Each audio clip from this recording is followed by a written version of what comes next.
সামনে আমরা কিছুদিন পরেই ঈদুল আযহা আসতেছে,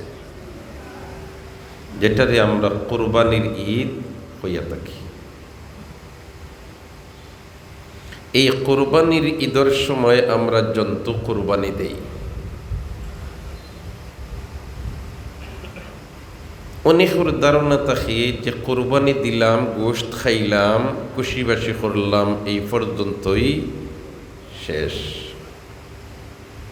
বাস্তবতা কিন্তু এই পর্যন্ত শেষ নয়, বরঞ্চ এই কোরবানির মাধ্যমে আপনার আমার মাঝে পশুত্বর যে খাসলত আছে, অমানবিকতার যে খাসলত আছে, এটারেও জবাই করি লইতাম হইব।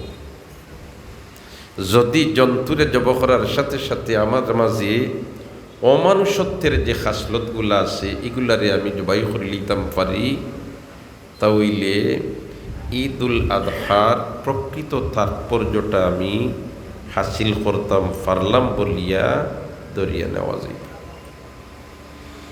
ঠিক তেমনিভাবে এই ঈদুল আযহা আমরার সামনে আসে, হজ আমরার সামনে, এগুলার মাধ্যমে আমার আল্লাহ আমরার যে শিক্ষা ফল দেওয়ায় দিয়া থাকে, এর মাঝের থেকে একটা শিক্ষা হইল যে তোমরা পারিবারিক জীবনটা কিভাবে পরিচালিত করতায় দেখো। আমি আল্লাহ কিয়ামত পর্যন্ত প্রতি বছর আমার নবী হজরতে ইব্রাহিম আলাইহিস সালাম, হজরতে হাজেরা আলাইহিস সালাম এবং হজরতে ইসমাইল আলাইহিস সালাম, এই তিন সদস্য বিশিষ্ট যে পরিবারটা আছিল, এই পরিবারের কেসেটটারে আমি আল্লাহ কিয়ামত পর্যন্ত প্রতি বছর রিলি করিয়া গোটা মানব জাতিরে দেখাইয়া দেই যে এইভাবে যদি তোমরা পারিবারিক জীবন গঠন করি লইতে পারো, তোমাদের পরিবারের মধ্যে শান্তি চলে আসবে, পরিবারে অশান্তি থাকবে। যেমন হজরতে ইব্রাহিম আলা নবীনা ওয়া আলাইহিস সালামের স্বপ্নে দেখছেন ছেলেরে কুরবানি দিরা। যে সময় স্বপ্নটা দেখরা, এই সময় বাবা কিন্তু বৃদ্ধ, ছেলের বয়স প্রায় 13 বছর। কত বছর? 13 বছর। মোটামুটি উঠন্তি বয়সের একটা যুবক, আর কোনো সন্তানাদিও এরকম নাই। এই সময় এই স্বপ্ন দেখার পরে নবীর স্বপ্ন যেগুলা ওগুলা ওয়াহি, নবীর স্বপ্ন যেগুলা ওগুলাও কিতা ওয়াহি। স্বপ্ন দেখার পরে এটারে বাস্তবে রূপ দিতা, ছেলের সাথে পরামর্শ হয়। সুবহানাল্লাহ। আমরা পারিবারিকভাবে আমার ছেলে এখন মোটামুটি বয়স হয়ে গেছে, একটা সিদ্ধান্ত নিতাম আমি পারিবারিকভাবে ছেলেরে বিলকুল মাতাই না, ছেলের সাথে কোনো গপসপও করি না, ছেলের কোনো অবগতি করি না, আমি আমার সিদ্ধান্ত নেই কি নেও পাল্লা কথা।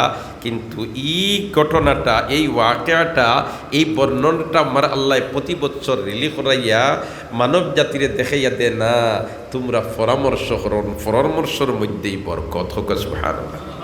ও তো বাবাই কইলা ইয়া আবাতি ফাল মা, তোমার ফালাম্মা বালাগা মাউসা ইয়াকালা ইয়া বুনাইয়া ইন্নী আরা ফিল মানাম আন্নী আযবাহুকা ফানদুর মাযা তারা। কলিজার টুকরা সন্তান, আমি স্বপ্নে দেখলাম তোমারে কুরবানি দিলাম, অর্থাৎ আল্লাহর নামে তোমারে জবাই করলাম, এই ব্যাপারে তোমার মতামতটা কিতা? সুবহানাল্লাহ। হাই রে হাই, বাবা আর ছেলে, বাবা আর কিতা মাতো না, বাবার গীতা ছেলে। এই সময় বাবা যেন এন জুয়ান নেই, মাতুই না দেখি না, 100 ওভার ই পর্যন্ত বুড়া, আর ছেলে 13 বছরের কৈশোর, সুঠাম দেহের অধিকারী। এখন করে জবানত যদি ইলাখান বাবার বয়স 100 ফাড়ি দিলেইছে, আর ছেলের ডাক দিয়া নিয়ে কইন, বাবারে আমি স্বপ্নে দেখলাম তোরে কুরবানি দিলে। ইয়ার ছেলে আর খেওর খান্তার যাইবার আগে নিজেও ফতোয়া দিলাইব, বাবার বেরেন্সি আউট হয়ে গেছে। ঠিক না বে ঠিক? বাবা কোনটা বুধবাইতে না, হুশ হুশ কোনটা ঠিক নাই না, ইসমাইল আলাইহিস সালামে বাবার এই বক্তব্য শোনার সাথে সাথে ফরমান কিতা, ইয়া আবাতি ফাআল মা তুমার, ও আমার প্রাণ প্রিয় আব্বু, ও আমার প্রাণ প্রিয় আব্বু, ইয়া আবাতি ফাআল মা তুমার, আপনি যা স্বপ্নে দেখেছেন তা বাস্তবে রূপ দেন। সাতাজিদুনি ইনশাআল্লাহু মিনাস সাবিরিন, অবশ্য আপনি আমাকে ধৈর্যশীলদের মধ্য থেকে পাবেন, আমার থেকে কোনো নাফরমানি প্রকাশ পাবে না। এই কঠিন মুহূর্তে ছেলে বাবারে মূল্যায়ন করেন নি না করেন না? মাতুই না হইতে আমরা তো মাশাআল্লাহ সামান্য যদি ছেলের মতর উল্টো হয়ে যায়, না না বাবা হইলে কি তৈল তান হতাই তো হলগান মানি লইতাম নি না। এই কোরবানির ইতিহাস এই শিক্ষা আমাদেরকে দেয় না। কোরবানির ইতিহাস আমাদেরকে শিক্ষা দে, ছেলে তোমার বাবাকে তুমি শ্রদ্ধা করবা, ছেলে তোমার বাবাকে তুমি সম্মান করবা, ছেলে তোমার বাবাকে তুমি ইজ্জত দিবা, ছেলে তোমার বাবাকে তুমি মুলায়ম ব্যবহার করবা। যদি পরিবারের মধ্যে ছেলে বাবাকে মূল্যায়ন করে, ছেলে বাবাকে শ্রদ্ধা করে, ছেলে বাবাকে সম্মান করে, ছেলে বাবাকে ইজ্জত করে, তাহলে এই পরিবারের মধ্যে শান্তি থাকবো না অশান্তি? মাতই না দেখি। আবার বাবাও পরামর্শ নিতা, বাবা কি তা পরামর্শ নিতা। দেখুক আমার আল্লাহ এই ক্যাসেটটা প্রতি বছর রিলি করাইয়া গোটা মানব জাতিরে দেখাইয়া দে, বলিতে হে মানব জাতি, যেই পরিবার থেকে যেই নসল থেকে আমি রহমতুল্লিল আলামিন রে এই দরাদামে ফাটাইতাম, এই পরিবারটা কিভাবে ছিল তোমরা দেখো, এর থেকে তোমরা সবক হাসিল করো। যদি এই পরিবারের মতো তোমরা পরিবারের গঠন করে লইতে পারো, তোমাদের পরিবারে কোনো অশান্তি থাকবে না। আল্লাহু আকবার, হুক আল্লাহু আকবার, আর হুক আল্লাহু আকবার। ইয়া আবাতি ফাআল মা তুমার সাতাজিদুনি ইনশাআল্লাহু মিনাস সাবিরিন। প্রাণ প্রিয় আব্বু, আপনি আমাকে ধৈর্যশীলদের মধ্য থেকে দেখবেন, আমি ধৈর্য হারা হব না। সুবহানাল্লাহ, সুবহানাল্লাহ। অতএব আসুন, আমাদের যাদের মাতা পিতা জীবিত আছেন আমরা তাদেরকে মূল্যায়ন করি, আমরা তাদেরকে কদর করি, আমরা তাদেরকে শ্রদ্ধা করি, আমরা তাদেরকে ইজ্জত করি, আমরা তাদের সাথে সুন্দর আচরণ করি। যদি আমি তাদের সাথে সুন্দর আচরণ করতে পারি তাহলে আমার দুনিয়া এবং আখিরাত উজালা হয়ে যাবে। আমরা তো ধনী হওয়ার জন্য বিভিন্ন দেশে আমরা যাই, রুজি রোজগার করিয়া আমরা সচ্ছল বনিয়ার ধনী বনিয়ার এটা করতে পারো। আল্লাহ দিয়া দিছে পথ খুলিয়া। আমার আল্লাহর সাথে সাথে আরো একটা মেসেজ দিয়া দিছে তার হাবিবর জবান মুবারক দিয়া, তোমরা যদি তোমরার মা বাবার কদর করি লইতে পারো, মা বাবার সম্মান করি লইতে পারো, মা বাপরে ইজ্জত দিলেইতে পারো, মা বাপরে মর্যাদার আসন আসীন ডাকি লইতে পারো, তাহলে আমার আল্লাহ তার হাবিবর জবান মুবারক দিয়ে বয়ান দেওয়াইয়া দে, তোমরা এই দুনিয়ার জগতেও সম্পদশালী হয়ে যাবাই। যেলাখান আমরা বিদেশ যাই দুনিয়া হইবার লাগি, আল্লাহান মা বাপর যদি খেদমত হাসারণ করে লিতাম পারি, আমার আল্লাহ ওয়াদা দিছে তার হাবিবার জবান মুবারক দি বয়ান দেওয়া দিছে এরা সম্পদশালী বনি দিবা। সুবহানাল্লাহ। সময় এত নাই, এদিকে যাওয়া যাইত নাই। বনি ইসরাইলের এক বুজুর্গ আসলা, আর তান মারা যাওয়ার সময় তার স্ত্রীর ফেটো তৈয়া গেছেন একটা সন্তান, খুব আল্লাহওয়ালা বুজুর্গ আসলা। আর বুজুর্গে মারা যাওয়ার আগে তান স্ত্রীর ওসিয়ত করিয়া গেছেন, আমার স্ত্রী, আমি মারা যাওয়ার পরে আমার যে বাচ্চাটা জন্ম নিব, এই বাচ্চাটারে তুমি দিনই দাঁচে গড়িয়া তুলিও। দিনই দাঁচে গড়িয়া তুলিও। আর বাচ্চাটা তখন বড় হইব, তার জন্য একটা গাবি আমি অমুক পাহাড়ের মধ্যে রাখিয়া তুইয়া গেছি। ওল্লা ওল্লাহ শব্দ শিখাইয়া গেছেন, ডাক দিব গিয়া ছেলেটার গাবিটা আইব, আর আমার ফরে ওই গাবিটা বাড়ি টানবাই, আর আনার ফরে ওটায় বাচ্চা দিব, দুধ তুমি তাই বিক্রি করবাই, তোমার তোমার জীবিকা নির্বাহের ব্যবস্থা। মাও দিনদার, বাবাও দিনদার। বাচ্চাটা জন্ম নেওয়ার আগেই বাবার ইন্তেকাল হয়ে গেছে। ইন্তেকালের পরে বাচ্চার জন্ম হয়েছে, মায়ের লালন পালন করিয়া দিনই দাঁচে গড়িয়া তুলছেন। সুবহানাল্লাহ। ছেলেটা মোটামুটি উপযুক্ত হয়ে গেছে ব্যবসা বাণিজ্য করে। এখন ব্যবসা বাণিজ্য করতে গিয়ে একটা কাজ করে, তার মার কথার মতেই উল্টা করে না।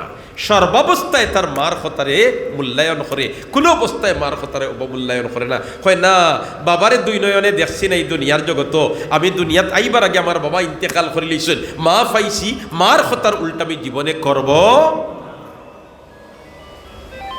এখন তোমার রুজি করে আর রুজি করিয়া 3 বাট করিলায়, মুনাফা যেটা হয় অর্ধেক মার খেদমতর লাগি, পরিবারের খেদমতর লাগি, আর অর্ধেক সদকা করিলায়, আর বাকি 3 বাটর 1 বাট পুঁজি হিসাবে রাখিয়া ব্যবসা চালাইয়া যান। দিন যার রাত যার কতদিন পরে হঠাৎ এই ছেলেটার মায় কইলা, বাবারে তোর বাবা ইন্তেকালর আগে ওইভাবে একটা কথা হইয়া গেছিলা, অমুক পাহাড়ের মধ্যে তুই গিয়া ওলা ডাক দিবে, একটা গাবি আইব, আর আবার পরে ওটা তুই লইয়া আইবি, আর আবার পরে আমরা ওটা লালন ফালন কর্মীটায় দুধ দিব, বাচ্চা দিব, আর এরপরে আমরা দুধ বেশিমু, আর আমরার কোনো পরিশানি থাকতো না, এইটার থেকে আমরা পরিবার চলবো। ছেলেটি কইল, আম্মু আব্বু এইভাবে বলে গিয়েছেন আপনাকে? বলে জি জি এইভাবে বলে গিয়েছেন। তা ঠিক আছে আমি যাচ্ছি। ওই জঙ্গলের মধ্যে গেছে, আর যে যে শব্দ শিখাইয়া গেছিল ওই শব্দ দিয়া ডাক দিছে, সত্যিকারের একটা গাবি আইস। আমার পরে ওটা লইয়া বাড়িতে আইস। বাড়িতে আবার পরে তো লালন ফালন কররা। দিন যার রাত যার কয়েকদিন পরে মা আর ছেলে বইসুন, বইয়া মা এখন বাবারে আসলে এটা তো লালন ফালন আমরা করিয়ার, কিন্তু একটা অতিরিক্ত জামেলা লাগে, বা আবাদত বন্দেগী বুধ ভাই কিছু বেড়া খাইলে এক কাম করিলাও, তুমি ওটা বাজারও নিয়ে বিক্রি করিলাও, ওটা বাজারও নিয়ে কি করিলাও, বিক্রি করিলাও। ছেলে তো মার কথার উল্টামি করে না। হইল, আম্মু ঠিক আছে আমি বাজারে নিয়ে যাচ্ছি, বিক্রি কত করতাম? বলে তো এটার দাম মাত্র 1 টাকা ফরজান, 1 টাকা, 1 টাকা পাইলেও বেশি লইও। ছেলে তো তোমার গাবিটা লইয়া বাজারও যার, খালি বাজারও গিয়া উঠতো, রাস্তার মধ্যে কাস্টমার একজনে ভাই যখন বাতি যা তোমার গাবিটা বিক্রি করবা? বলে তে হ্যাঁ বিক্রি করবো। বলে তে কত? 1 টাকা। আমার আম্মুয়ে কইয়া দিছেন এটার মূল্য হইল কত? 1 টাকা। কাস্টমার বেটায় হয় না বেটা বাতি যা, এটা 1 টাকার মাল না, এটা 2 টাকার মাল, আমি তোরে 2 টাকা দিলেই আমার টাইম অগু বেশিলা। হয় জি না, আমার মায়ে কইয়া দিছেন 1 টাকাও নিলে আপনি 1 টাকায় নিতা, আর নাই বেচতাম নাই। কাস্টমার বেটায় কয় না রে ভাই 1 টাকার মাল নাই, 2 টাকার মাল, তুই বেশিলা 2 টাকা। এখন করে জমানার সন্তান হইলে কইল না মাশাআল্লাহ 2 টাকা বেশি 1 টাকা যে হারাই দেই, আর 1 টাকা মাটাই নিয়া দিব। এই পর্যন্ত আমরা হুরুদাই চালাক না নিমাতো না, আমরা 2 নম্বরই চালাকি করি, আসলে 1 নম্বরই তো আমরা কিন্তু দুর্বল। ছেলে কই না না না, আমার মা বলেছেন 1 টাকা, আমি 2 টাকা বিক্রি করব না। শেষে কাস্টমার ভদ্রলোকে পরামর্শ দিলা, ঠিক আছে তুমি বাসার যাও গিয়া আর তোমার মাল লোকে পরামর্শ করিয়া সামনো বাজার আইও, এই বাজারটা বেশিও না রেবা, এটা 1 টাকার মাল নাই, 2 টাকার মাল হোক। বাড়িতে লইয়া ইচ্ছা আবার পরে উমায় জিজ্ঞাসা, বাবারে বেচলায় না? বলে তে আম্মা আপনি কইয়া দিচ্ছেন 1 টাকা, আমি 1 টাকার দাম হই, কাস্টমারে মানে না, হই 2 টাকার মাল, আমি বেচছি না, আমার ফিরাইয়া দিলাইছে বাড়িত, আপনার লগে পরামর্শ করিয়া সামনো বাজার যাইতাম, ও লইয়া আইছি। মায় কইলা ইচ্ছা বলা করছো, এখন সামনো বাজার আইসে যাও, আম্মু কত বেচতাম? বলে তো এই যে কাস্টমার বেটায় হয়েছিল 2 টাকা, তুমি 2 টাকা বেশিলি। রোয়ানা দিছেন বাজারও, খালি বাজারও যাইবার আক্কানো কাস্টমার আরো জনে লাগাল পাইয়া কয় বাতি যাইটা কত বেচতায়? বলে তো 2 টাকা। বলিতে না রে বা এগুলো 60 টাকার মাল, 2 টাকা নাই, তুমি 60 টাকা নেও গিয়া, আমি ওকে কিনিয়া নেব গিয়া। কয় জি না, আমার আম্মাই কইয়া দিছেন 2 টাকা, ও নিলে 2 টাকায় নিবাই, 1 টাকা কমও বেচতাম নাই, ফাজিলো বেচতাম। এই ভদ্রলোকে বুঝাইন, কইন বেশিলাও 60 টাকা। কয় না। শেষ পর্যায়ে পরামর্শ দিলা, তাহলে তুমি বাড়ির যাও গিয়া তোমার মাল লোকে পরামর্শ করিয়া সামনে বাজার আইও, এটা কিন্তু 2 টাকার মাল নাই, 60 টাকার মাল। বাজার বাজার আবার রানা, আবার কত পাই দিছেন, আরো কাস্টমারে পাইয়া কইন এটা কত বেচতায়? বলে আম্মায় কইয়া দিছেন 60 টাকা। বলে 60 টাকা নাই রে ভাই, এটা তো 6 টাকার মাল, তুমি 6 টাকা বেশিলা। ছেলে বেছে না, লম্বা ঘটনা দুস্থ হলার বুজুর্গ হল তফসির বিস্তারিত আনছই। ও শেষ পর্যায়ে ভদ্রলোকে ফিরাইয়া দিলাইছুন, যাও গি বাড়ি তোমার মাল লোকে পরামর্শ করিয়াইও। এইবার কিন্তু মায়ের চিন্তা করুন, এটা তো দেখি ব্যতিক্রম ধর্মী ব্যাপার। সাধারণত কাস্টমারের দাম হয় কম, আর যে বিক্রয় করেন এই দাম হয় বেশ। ইনো দেখা যায় কাস্টমারে হয় বেশ, আর বিক্রয়কারী হয় কম। নিশ্চয় বীচ উসমে খুঁজ হায়। কদরে গুলবুল বেদানদ ইয়া বেদানদ শাহপরি, কদরে জৌহর শাহ বেদানদ ইয়া বেদানদ জৌহরি। স্বর্ণকারে সোনা চিনে, আর বুলবুলে ফুলের মধু চিনে। মায় বুঝিলেই শুনি এটা গতানুগতিক কাস্টমার নাই, নিশ্চয়ই নকিতা আছে। সুবহানাল্লাহ। এই ছেলেটায় তার মার কথা শুনেনি না শুনে না? মার কথার উল্টামি করেনি, করেনি না। কথা ইয়াদ রাখুন জানি, মা বাবারে মূল্যায়ন করলে আল্লাহ দুনিয়ার থাকতে ধনী বানাই দিলে। সুবহানাল্লাহ। ও মাই এই বাজার হইয়া দিছেন বাবারে, ইটা লইয়া তুমি বাজারও যাও, আর যদি লাফত কোনো কাস্টমার চাচাই বেরিলাই তে হইও আমার আম্মাই হইয়া দিছেন আপনি যত হইন অত ইটার দাম, আমি দাম হইতাম নাই।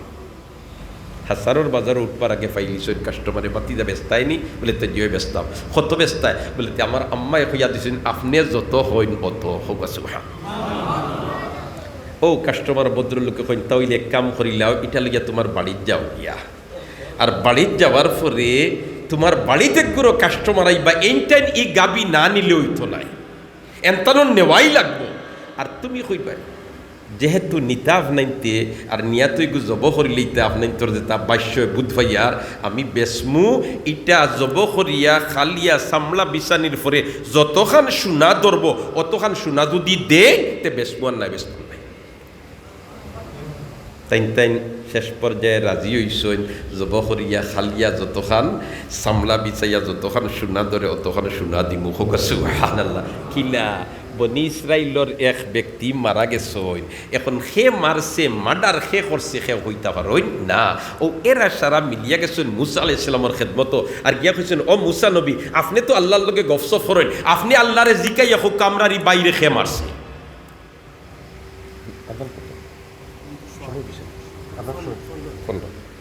সুবহানাল্লাহি ওয়া বিহামদিহি সুবহানাল্লাহিল আযীম। কোন মাত্র আসলাম ইয়াইদাসেনি আমরার বাইরে খে মারছইন, ওখানে আপনি আল্লাহরে জিকাইয়া হইয়া দেখা। মুসা আলাইহিস সালামে তো তান কবরে পালা দিনে চিন্তা, তাই আল্লাহরে কইন ও আল্লাহ আমারই কিন্তু বড় বেজুইতা, এখন তারার ই বাইরে খে মারছে ওখান তা আপনি হইয়া দেখা। আমার আল্লাহ হইয়া দে তারা রেখো গাইয়ে গু জব করিয়া গোর গুষ্টি এক টুকরা মরার শরীরও লাগাই দিতা, ও মরা বেটায় হইব তারে খে মারছে। যেমনি কান মুসা আলাইহিস সালামে কইছেন তারা কি কইন কালু আতাত্তাখিদুনা হুজুয়া, আমরা বলি আপনি মস্কারি কররা, আমরা আইছি বাইরে মার্ডার করছে খে হইয়া দিতা, আর আপনি কইন গাই জব করতাম। মুসা আলাইহিস সালাম কইন ক্বালা আউযু বিল্লাহি আন আকুনা মিনাল জাহিলিন, আল্লাহ ফানা আমি জাহিল না রে, আমি নেতা কইয়া ঠিক কইয়া। ও তারা দেখলা তো বিষয়টা তখন হলো কইলাতে আচ্ছা গাবি গো কিলাই গে বিয়ান ফরইছি গে কত খাললে দে গো তোমার বয়স কত, খালি তাইন লম্বা করেন আর আল্লাহ টাইট করে, তাইন লম্বা করেন আল্লাহ টাইট করে, তাইন লম্বা করেন আল্লাহ টাইট করে। শেষ পর্যায়ে জমিনের বুকুর উপরে ইতা গুনে গুণান্বিত ও ছেলের কাছে যে গাবি আছে এটা ছাড়া কোনো গাবি নাই। এখন যদি মরা ব্যক্তি দিতে হইয়া তোমার গুড় স্বাদির পরে হইতো তাহলে ও গাবি টান নেওয়াও লাগবো। ও নিশ্চয় নিয়া জব করিয়া বিচাইয়া সামলা বিচাইয়া যতক্ষণ সোনা ধরছে অতক্ষণ সোনা দিছ। এই বাচ্চার দনি ওইছে নি দুনিয়াত মার উল্টামি করিয়া না মার খেদমত করিয়া? অবাই হল দোস্ত হল বুজুর্গ হল আয়াত পড়িছিলাম সময় এত নাই। আমার আল্লাহ প্রতি বছর ইব্রাহিম আলাইহিস সালামের পরিবারের এই ক্যাসেটটারে রিলি করিয়া গোটা জগৎবাসীরে দেখাইয়া দেন, বলে তো তোমরা যদি এইভাবে তোমার পরিবারের গঠন করে লইতে পারো তোমাদের পরিবার শান্তির পরিবার বড়ি দিব। স্ত্রীর স্বামীর কীভাবে মূল্যায়ন করতা, স্বামী স্ত্রীর কীভাবে কদর করতা, এটা সারা এই ঘটনার মধ্যে আল্লাহ রাব্বুল আলামিনে বয়ান করে দিলেইছে। অতএব আসুন আমরা পরিবারের মধ্যে দিয়ে আমরা শান্তি প্রতিষ্ঠিত করতাম চাই, তাহলে এই আদর্শগুলারে আমরা আঁকড়িয়া ধরি। আল্লাহ রাব্বুল আলামিনে আমরার তৌফিক ইনায়াত ফরমাক। আমিন। তাকাব্বাল মিন্না ইন্নাকা আনতাস সামিউল আলিম ওয়া তুব আলাইনা ইয়া মাওলানা ইন্নাকা আনতাত তাওয়াবুর রহিম। সুবহানাল্লাহি ওয়া বিহামদিহি সুবহানাল্লাহিল আযীম। সুবহানাল্লাহি ওয়াল হামদুলিল্লাহি ওয়া লা ইলাহা ইল্লাল্লাহু ওয়াল্লাহু আকবার ওয়া লা হাওলা ওয়া লা কুওয়াতা ইল্লা বিল্লাহিল আলিয়্যিল আযীম। মুহতারাম হাজিরিন, শুকরিয়া মেহরবান আল্লাহর অল্প দিনে আপনার তোর মসজিদ বহুত দাগ হয়ে গেছে, আর বাদবাকি মসজিদের যেটা খাম কাজ আছে আমরা সবের সহযোগিতা করতাম, চেষ্টা করবো না ইনশাআল্লাহ। সহযোগিতার সুরত হইল তিনটা, একটা হইল পরামর্শ দিয়ে সহযোগিতা করা, আর একটা হইল শ্রম দিয়ে সহযোগিতা করা, আর একটা হইল অর্থ দিয়ে সহযোগিতা করা। আমরা যে অবস্থান থাকি ফার্মু এই তিনও সুরতের মাঝে থেকে সহযোগিতা করতাম, রাজি আছি না ইনশাআল্লাহ। আমরা যদি আল্লাহর ঘর মসজিদের খেদমত শরীক হইতাম পারি, আমার আল্লাহ বেহেশত বালাখানা তৈয়ার করি দিব।